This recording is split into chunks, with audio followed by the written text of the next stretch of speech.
വനിതാ വികസന കോർപ്പറേഷനും പത്തനംതിട്ട നഗരസഭയും സംയുക്തമായി തുടങ്ങിയ കുടിവെള്ള വിതരണ പദ്ധതി പൂർണ്ണമായി ഉപേക്ഷിക്കപ്പെട്ട നിലയിൽ നഗരഹൃദയത്തോട് ചേർന്ന് പാമ്പൂരിപ്പാറയിലായിരുന്നു കെട്ടിടം നിർമ്മിച്ച് ശുദ്ധജല വിതരണം ചെയ്യാനുള്ള സൗകര്യമൊക്കെ ഒരുക്കിയത്. 2019 മാർച്ചിൽ ഉദ്ഘാടനം ചെയ്ത പദ്ധതി പലവിധ കാരണങ്ങളാൽ ഇപ്പോഴും എവിടെയാണോ തുടങ്ങിയത് ആ ഘട്ടത്തിൽ പ്രാരംഭഘട്ടത്തിൽ തന്നെ നിൽക്കുകയാണ്.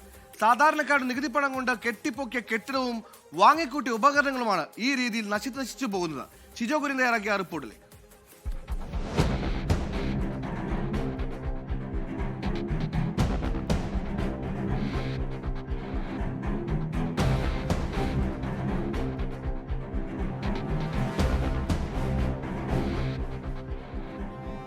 നഗരത്തിൽ നിന്ന് ഏകദേശം 3 കിലോമീറ്റർ മാറിയാണ് പാമ്പൂരിപ്പാറ.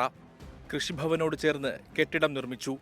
ഒരു നില കെട്ടിടത്തിൽ വെള്ളം ശുദ്ധീകരിച്ചു നൽകാൻ ആവശ്യമായ എല്ലാ ഉപകരണങ്ങളും ഒരുക്കി. ഇതുമാത്രമാണ് ഇക്കഴിഞ്ഞ 8 വർഷം കൊണ്ട് പാമ്പൂരിപ്പാറയിൽ നടന്നത്. വെള്ളവും വെളിച്ചവുമില്ലാതെ അനാഥമായി കിടക്കുകയാണ് ഇന്ന് ഈ കെട്ടിടം. ഒരു കെട്ടിടം പണിതിട്ടു. ഒരു നാട്ടിലാകെ കുടിവെള്ളം വിതരണം ചെയ്യാൻ വേണ്ടിയുള്ള എല്ലാ ഉപകരണങ്ങളും ഈ കെട്ടിടത്തിലേക്ക് കൊണ്ടുവരികയും ചെയ്തു. വർഷം 8 കഴിഞ്ഞു. ഇതുവരെ ഇന്നാട്ടിലെ ആർക്കും ഇവിടുന്ന് ഇതുവരെ കുടിവെള്ളം എത്തിയിട്ടില്ല. കാട് വളരാനും അതുപോലെ ഇഴജന്തുക്കൾക്ക് സൗര്യവിഹാരം നടത്താനുമുള്ള ഒരു പ്രധാന കേന്ദ്രമായി ഈ കെട്ടിടവും ഈ പരിസരവും മാറി. നഗരസഭ മുൻകൈയെടുത്ത് നടത്തേണ്ട പദ്ധതിയാണ്. എന്നാൽ മാറി മാറി വന്ന നഗരസഭാ ഭരണത്തിലെ അധികൃതരും തിരിഞ്ഞു നോക്കിയില്ല. 2019 ചെയർപേഴ്സണായിരുന്ന ഗീതാ സുരേഷ് ഉദ്ഘാടനം ചെയ്തു പോയതാണ്. 1 മാസം പോലും തികച്ച് പ്രവർത്തനം നടന്നിട്ടില്ല.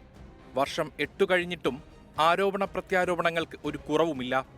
അത് കഴിഞ്ഞതിൻ്റെ മുമ്പിലുള്ള കൗൺസിലിൻ്റെ കാലത്ത് സ്ഥാപിച്ചൊരു പദ്ധതിയാണ്. ആ പദ്ധതി എന്ന് പറഞ്ഞാൽ നഗരത്തിലെ നമ്മുടെ കുടുംബശ്രീ പ്രവർത്തകർക്കായിട്ടുള്ള തുടങ്ങിയ ഒരു പദ്ധതിയാണ്. എന്നാൽ ഈ പദ്ധതിക്കുണ്ടായ ഒരു പരാജയം ഞാൻ മനസ്സിലാക്കിയിടത്തോളം ഈ വെള്ളം ആറ്റിൽ നിന്നാണ് എടുക്കുന്നത്. അപ്പോൾ ആ വെള്ളം എടുത്ത് അത് ശുദ്ധീകരിച്ചാണ് കൊടുത്തുകൊണ്ടിരുന്നത്. പക്ഷേ അത് കൊടുക്കുന്നതിൽ ആളുകൾക്കൊരു താല്പര്യക്കുറവ് കാണിച്ചു. അതോടൊപ്പം തന്നെ ഈ വനിതകളെ കൊണ്ട് ഈ വെള്ളം വലിയ കാനിലാണ് ഇത് കൊണ്ടുപോകുന്നത്. അതുകൊണ്ട് വിതരണം ചെയ്യുന്നതിലുള്ള ചെറിയ അപര്യാപ്തത ഉണ്ടായി. അങ്ങനെ നിരവധി കാരണങ്ങൾ കൊണ്ടാണ് ഇത് മുടങ്ങിപ്പോയത്. ഒരു നാടിന്റെ ആകെ പ്രതീക്ഷയായിരുന്ന പദ്ധതി കാടുപിടിച്ച് നശിക്കുന്നതിൽ നാട്ടുകാർക്കും പ്രയാസമുണ്ട്. നഗരത്തെളിമ എന്ന പേരിൽ വെള്ളമെത്തിക്കാൻ തീരുമാനമെടുത്ത പദ്ധതി ഇന്ന് ഇരുട്ടിലായി. കുറേ പേർക്ക് ജോലി കിട്ടുന്നൊരു സാധ്യതയുള്ളതാണ്. അതുപോലെ തന്നെ ജനത്തിന് ഏറ്റവും അടിയന്തരമായിട്ട് വേണ്ടത് കുടിവെള്ളമാണ്. അപ്പോൾ ഇപ്പം നമ്മുടെ ഭരണസമിതി ഞാൻ അന്വേഷിച്ചപ്പോൾ അറിയുന്നത് എത്രയും പെട്ടെന്ന് തന്നെ അതൊരു തീർപ്പാക്കി അതിൻ്റെ ഒരു പദ്ധതി ഉടനെ തുടങ്ങുമെന്നാണ് ഞാൻ അറിയാൻ സാധിച്ചത്. നാട്ടിൽ 60 രൂപ മുതൽ 80 രൂപ വരെ പലയിടത്തും ഈടാക്കിയാണ് ക്യാനുകളിൽ കുടിവെള്ളം എത്തിക്കുന്നത്. എന്നാൽ നഗരസഭയുടെ പദ്ധതി 30 രൂപയ്ക്ക് വെള്ളമെത്തിക്കാനായിരുന്നു.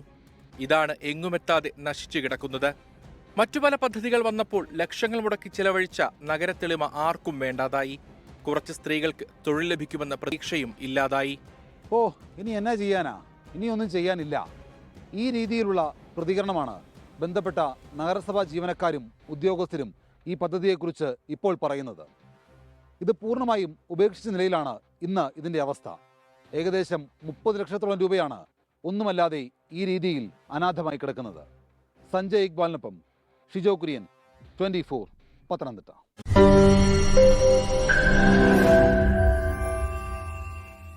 ലോകത്തെവിടെയായാലും ഏത് സമയത്തും 24 വാർത്തകളും ഓഗ്മെന്റഡ് റിയാലിറ്റി പാക്കേജുകളും എക്സ്പ്ലെയിനറുകളും വിശദമായി കാണാൻ ഞങ്ങളുടെ യൂട്യൂബ് ചാനൽ നിങ്ങൾക്ക് സബ്സ്ക്രൈബ് ചെയ്യാം.